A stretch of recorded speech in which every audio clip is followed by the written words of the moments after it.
اور رشتہ، ہماری مہذب سوسائٹی میں جب وہ رشتہ قائم کرنے کی اجازت نہیں ملتی تب آدمی تہذیب کے چور دروازوں سے ایک چور کی طرح اسی رشتے تک پہنچتا ہے۔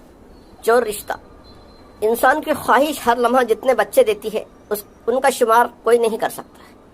ایک خواہش کے بعد دوسری، دوسری کے بعد تیسری خواہش سینکڑوں اور ہزاروں کی تعداد میں نوزائیدہ کیڑوں کی طرح کلکلاتی ہوئی دیکھتے ہی دیکھتے جوان ہو جاتی ہیں، اور اس نقطے کے پیش نظر کہا جاتا ہے کہ ہزاروں خواہشیں ایسی کہ ہر خواہش پہ دم نکلے۔ میرا بھی دم نکل رہا تھا کہ ایک حسین و جمیل محبوبہ کو حاصل کرنے کی خواہش پوری نہیں ہو رہی تھی۔ حالانکہ گھر میں ایک بیوی موجود تھی، وہ بیوی پہلے محبوبہ کی حیثیت سے میری زندگی میں آئی تھی، لیکن نادان محبوبائیں یہ نہیں سمجھتی کہ وہ بیوی بن کر ایک رات گزارنے کے بعد سیکنڈ ہینڈ ہو جاتی ہیں۔ مرد کے لیے پھر ان میں وہ چارم اور پہلے جیسی کشش نہیں رہتی۔ میں ایک عام سی حقیقت بیان کر رہا ہوں، ویسے یہ بھی ایک حقیقت ہے کہ بیوی بنا لینے کے بعد اپنی آخری سانس تک یا بیوی کی آخری سانس تک اس سے محبت کرنی پڑتی ہے، اور ہر سانس کے ساتھ یہ خواہش سر ابھارتی ہے کہ بیوی کی سانسیں جلدی پوری ہو جائیں۔ میری ایک بیمار بیوی ہے، وہ شادی سے پہلے بھی بیمار رہتی تھی، دلہن بن کر آئی، کھانسی اور بخار اپنے جہیز میں لے کر آئی۔ اس کے باوجود میں اس سے محبت کرتا ہوں، کیونکہ وہ میرے 4 عدد پیارے پیارے پھول جیسے بچوں کی ماں ہے۔ میرا بڑا لڑکا 15 برس کا ہے، اس حساب سے میں تقریباً 16 برس سے اپنی بیوی کے ساتھ شرعی محبت میں ہوں، لیکن میری داستان کا موضوع تفریحی محبت ہے۔ میں ایک بڑا ناشر ہوں، رومانی ناولیں شائع کرتا ہوں، اب تک سینکڑوں ناول شائع کر چکا ہوں، اور ان رومانی ناولوں کو پڑھتے پڑھتے خود رومانس کی طرف مائل ہو گیا ہوں۔ ہر وقت چشم تصور میں کوئی البیلی سی حسینہ مجھے اپنی طرف بلاتی رہتی ہے، اور میں اس کے ساتھ ذرا بے نیازی سے پیش آتا ہوں۔ سنا ہے کہ عورت کے سامنے ذرا بے نیازی برتو تو وہ نیاز مند بن کر پیچھے پیچھے چلی آتی ہے، مگر یہ سب میری جاگتی آنکھوں کا خواب ہے۔ اگر سچ مچ کوئی حسینہ میری طرف مائل ہو تو میں اسے مایوس نہیں کروں گا۔ دوسروں کو مایوس کرنا گناہ عظیم ہے۔ شاید یہ بات حسین لڑکیوں کے سلسلے میں ہی کہی گئی ہے۔ پہلے تو میں اس انتظار میں رہا کہ کوئی ضرورت مند خود ہی چل کر میرے پاس آئے گی، کیونکہ آئینہ مجھے سمجھاتا تھا کہ میں ایک خوبرو اور اسمارٹ جوان ہوں، مگر آئینے تو بدصورت بوڑھوں کو بھی یہی سمجھاتے ہیں۔ میں شیو کرنے کے بعد اور بہترین سوٹ پہننے کے بعد اپنی بیوی سے پوچھتا تھا کہ میں کیسا لگتا ہوں، تو وہ نیک بخت جواب دیتی، اللہ بہت اسمارٹ لگ رہے ہیں، دیکھ دیکھ کر جی نہیں بھرتا۔ میں تو خاموش نظروں سے آپ کی نظر اتار دیتی ہوں۔ کچھ عرصے بعد پتہ چلا کہ ہر فرما بردار بیوی اسی طرح اپنے شوہروں کی نظریں اتارتی ہیں۔ ان کی نظروں میں خوبصورتی یہ ہے کہ دنیا کا سب سے خوبصورت مرد مجازی خدا ہوتا ہے۔ میرے پاس ایک ایئر کنڈیشن امپالا تھا۔ وقتاً فوقتاً سرے راہ جب کوئی لڑکی لفٹ مانگتی تھی تو مجھے اپنی خوب روی کا یقین ہو جاتا تھا۔ آخر عورتوں کو اپنی طرف مائل کرنے والی مجھ میں کوئی خاص بات ہے، مگر لفٹ مانگنے والیاں دوبارہ نظر نہیں آتی تھی۔ بعد میں پتہ چلا کہ وہ مجھ سے زیادہ میری ایئر کنڈیشن امپالا خوبصورت ہے۔ پھر بھی میں ایسے کمتری کا شکار نہیں ہوں۔ یہ خیال تقویت پہنچاتا ہے کہ لڑکیاں بدذوق ہیں، جو مجھ جیسے باذوق انسان کی قدر نہیں جانتی۔ اسی طرح اپنے دل کو سمجھاتے سمجھاتے کئی برس گزر گئے۔ آخر پے در پے ناکامیوں نے مجھے سمجھایا کہ مانگنے سے کچھ نہیں ملا تو مہذب انداز میں بڑے سلیقے سے چھین لینا چاہیے۔ یہ سوچ کر میں نے اخبار میں اشتہار دیا۔ اشتہار کا مضمون کچھ یوں تھا، publisher Sadiq Ali and since کے ادارے میں ناولوں کے پروف ریڈنگ کے لیے ایک نوجوان تعلیمی یافتہ لڑکی کی ضرورت ہے۔ تعلیمی صلاحیت کچھ بھی ہو، مگر رومانی ناول پڑھنے سے دلچسپی رکھتی ہو۔ اشتہار میں یہ آخری فقرہ میں نے اس لیے لکھوایا تھا کہ رومانی پڑھنے والی لڑکیاں ناول کے اوراق سے بھٹکتی ہوئی خیالوں میں کسی ہیرو کا سراپا تراشنے لگتی ہیں۔ ہو سکتا ہے ناول کی کتابت کی تصحیح کرنے والی لڑکی میری خواہشات کی بھی تصحیح فرمانا شروع کر دے۔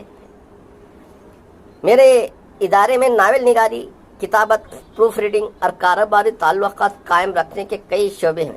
ہر شعبے میں مرد کام کرتے ہیں، لیکن جب یہ خبر پھیلی کہ اس ادارے میں ایک لڑکی ملازم رکھی جائے گی تو سبھی کے چہرے کھل اٹھے۔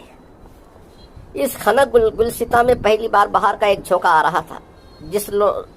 جس روز درجنوں لڑکیاں انٹرویو کے لیے آئیں، اس روز ادارے کے سبھی لوگوں کے چہروں پر جھاڑو پھر گئی تھی، یعنی سب کلین شیو تھے۔ جن کی مونچھیں کے بال کہیں کہیں سے سفید ہو رہے تھے، انہوں نے بھی خصاب کا سہارا لیا تھا، پھر اپنی مونچھیں منڈوا دی تھی، کیونکہ لڑکی مستقل طور سے آنے والی خضاب لگانے کی زحمت کون گوارا کرتا۔ عورت بڑی ظالم شے ہے، جہاں پہنچتی ہے وہاں کا نقشہ بدل دیتی ہے، بلکہ وہاں کے لوگوں کے سوچنے کے انداز بھی بدل دیتی ہے۔ میں اپنے دفتر کے ملازموں کو اچھی طرح جانتا ہوں، ایک باس کی حیثیت سے ان کے مسائل کو بھی سمجھتا ہوں۔ محدود تنخواہ والے ملازموں کو موجودہ مہنگائی اتنی اجازت نہیں دیتی تھی کہ وہ کسی دل پسند لڑکی کو اپنی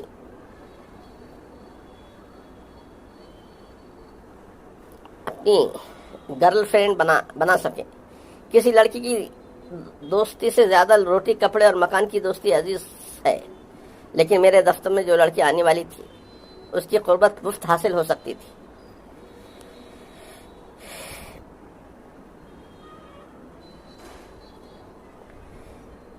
اتنے کانٹوں کے بیچ ایک پھول کھلے اور بعد میں کسی کے حصے میں آئے یا نہ آئے، مگر نظروں کی پیاس بجھتی رہتی ہے۔ گھر میں ایک بیوی کی آواز سنتے سنتے کان دکھنے لگتے ہیں۔ دفتر ایک رس بھری آواز تو سنائی دے سکتی ہے، پھول کے قریب جا کر اسے چھو لینا ہی ضروری نہیں۔ ایک ذرا فاصلے سے پھول کا حسن نظروں کو گرماتا رہتا ہے، اپنی خوشبو سے آشنا ہے، اپنے رنگین پیراہن سے مرجھائی ہوئی آنکھوں میں رنگ برنگے خواب سجاتا ہے۔ آپ اسے تسلیم کریں یا نہ کریں، مگر یہ حقیقت ہے کہ ہم جیسے بھوکے پیاسے مہذب جانوروں کے سامنے وہ اپنی حسن کا چادر ڈالنے آ رہی تھی۔ انٹرویو کے لیے آنے والی لڑکیاں کالی بھی تھی، گوری بھی، صحت مند بھی تھی، سوکھی سڑی بھی تھی۔ ان کی بیرونی ساخت اور ان کے چہرے یہ بتا رہے تھے کہ کون میرے کام کی لڑکی ہو سکتی ہے۔ میں اپنے دفتر کے پرائیویٹ کمرے میں انہیں ایک کے بعد دیگرے بلا کر باتیں کرتا رہا، پھر انہیں رخصت کر دیتا تھا۔ آخر میں وہ آئی جسے میں دیکھتا کا دیکھتا رہ گیا۔ درمیانی قد، چمپئی رنگت، اماؤس کی سیاہ راتوں کا اندھیرا سمیٹے لمبی لمبی ریشمی زلفیں جو زنجیر کی صورت میں گندی ہوئی تھی اور جو شانوں پر آ کر سانسوں کی اٹھان پر لرز رہی تھی، اسے دیکھتے ہی میری سانسیں گڑبڑا گئیں۔ گلابی رنگ کا فلیپر اور شرٹ اور اس کے بھرے بھرے بدن سے یوں چپکت ہوا تھا جیسے وہ لباس اس کے جسم کے نشو و فراز پر رکھ کر تراشا گیا ہو۔ مجھے یوں لگا وہ ذرا زور سے سانس لے گی تو لباس کی گلابیاں جگہ جگہ سے چٹک جائیں گی۔ سیاہ کاجل نے اس کی آنکھوں کو بادام کی صورت میں تراشا تھا۔ ایسی بڑی بڑی پھیلی سی آنکھیں تھیں کہ میرے حواس پر پھیل گئی تھیں۔ معلوم ہوتا تھا کہ وہ اپنی ذہین آنکھوں سے چپ چاپ میرا انٹرویو لے رہی ہیں اور مجھے سمجھ رہی ہیں۔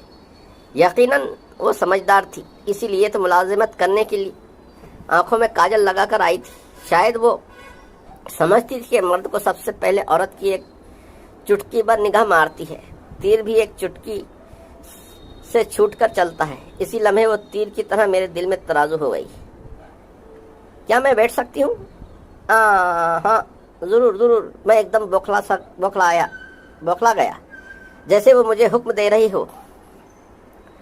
حالانکہ میں حاکم تھا، ہر ماہ چند 100 روپے دے کر اس پر حکومت کرنے والا تھا، مگر کیا بتاؤں، 16 برس تک صرف ایک ہی بیوی کا چہرہ دیکھتے رہنے کے بعد پہلی بار آزادی سے ایک حسین دوشیزہ کو قریب سے دیکھ رہا تھا، اس لیے ذرا گڑبڑا سا گیا تھا۔ میں نے جلدی سے کہا، بیٹھو۔ تمہارا نام؟ شہناز درانی۔ یہ درانی صاحب کون ہے؟ وہ نظریں جھپکا کر ذرا شرماتی، ذرا مسکراتی ہوئی بولی، میرے ڈیڈی ہیں۔ میں نے اسے تعجب سے دیکھا۔ بھلا ڈیڈی کا ذکر کرتے وقت اسے شرمانے کی کیا ضرورت تھی؟ یہ لڑکیاں بھی عجیب ہوتی ہیں، نہ شرمانے والی بات پر شرما جاتی ہیں، شرمانے والی بات پر کھلکھلا کر ہنس دیتی ہیں۔ میں نے اس سے کہا، ہمارے یہاں جب ناول چھپنے کے لیے پریس میں جاتے ہیں تو دفتر میں رات تک کام ہوتا ہے، کیا ایسے وقت تمہارے ڈیڈی تمہیں اوور ٹائم کی اجازت دیں گے؟ جی ہاں، مجھے گھر والوں کی طرف سے پوری آزادی ہے، میری محنت سے گھر کے اخراجات پورے ہوتے ہیں۔ آپ سمجھ سکتے ہیں کہ جو ہاتھ پیسے دیتے ہیں ان ہاتھوں کو کوئی نہیں پکڑتا۔ کوئی نہیں پوچھتا کہ ایک نوجوان لڑکی کے ہاتھ کتنی دیر تک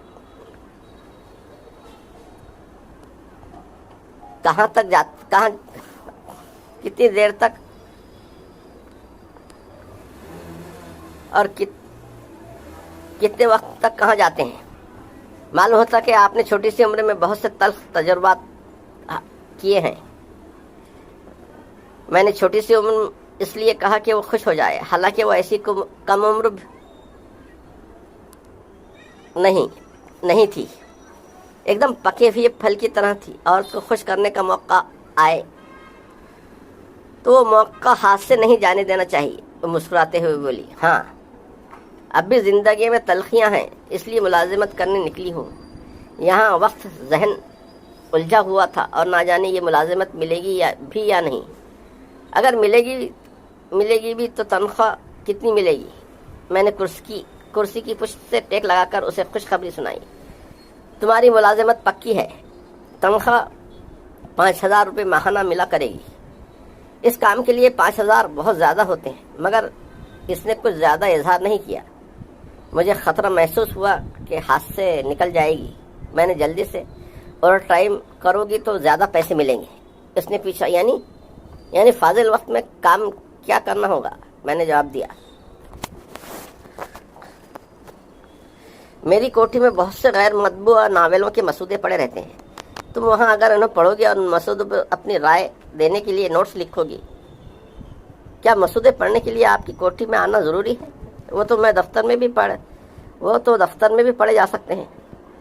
کمبخت اشارہ نہیں سمجھ رہی تھی۔ یہ لڑکیوں کی بہت بری عادت ہے، سمجھتی بھی ہے تو تجاہل عارفانہ سے کام لیتی ہیں۔ پہلی ملاقات میں اسے سمجھانا مشکل تھا۔ میں نے اپنی بات پر زور دیتے ہوئے کہا، ہاں غیر مطبوع مسودے راز میں رکھے جاتے ہیں تاکہ دوسرے پبلشروں تک ان کی بھنک نہ پہنچے، اس لیے میں انہیں دفتر میں نہیں لاتا ہوں، اور اگر تم کوٹھی میں آ کر انہیں پڑھو گی تو پڑھنے کے 3,000 روپے الگ سے ملیں گے۔ اس طرح ماہانہ تم 8,000 روپے حاصل کر سکو گی۔ وہ ہولے سے مسکرائی، جیسے 8,000 بھی کچھ یوں ہی ہو، لیکن آنکھوں کی مسرت آمیز چمک کو نہ چھپا سکی۔ اس کی آنکھیں بتا رہی تھی کہ 8,000 روپے اس کی توقع سے زیادہ ہیں۔ اس نے ذرا بے نیازی سے کہا، میں یہ ملازمت کروں گی، مگر کوٹھی میں جانے والی بات ایسی ہے کہ ذرا سوچ کر جواب دوں گی۔ یہ تمہاری مرضی، میں نے تو تمہیں تمہاری پریشانیاں دور کرنے کے لیے اضافی آمدنی کا راستہ دکھایا ہے۔ بہرحال کل سے تم ڈیوٹی پر آ جاؤ۔ وہ اپنی جگہ سے اٹھتی ہوئی بولی، آپ کا بہت بہت شکریہ، آپ بہت مخلص اور مہربان ہیں، میں آپ کی پیشکش پر غور کروں گی۔ وہ مسکراتی ہوئی وہاں سے گھوم کر میرے کمرے میں سے باہر چلی گئی۔ اس کے جانے کے بعد میری آنکھوں کے سامنے پھولوں سے لدی ہوئی شاخ لچکتی رہی۔ ہر نئی چیز سونے کی طرح چمکتی ہے، اس سنہری چمک کے سامنے اور کچھ نظر نہیں آتا۔ وہ جو سابقے سے چلی گئی تھی، بس وہی بار بار نگاہوں کے سامنے لچک رہی تھی۔ میں سوچنے لگا کہ اسے کس طرح موم کیا جا سکے۔ میں ایک مدت سے ایسی ہی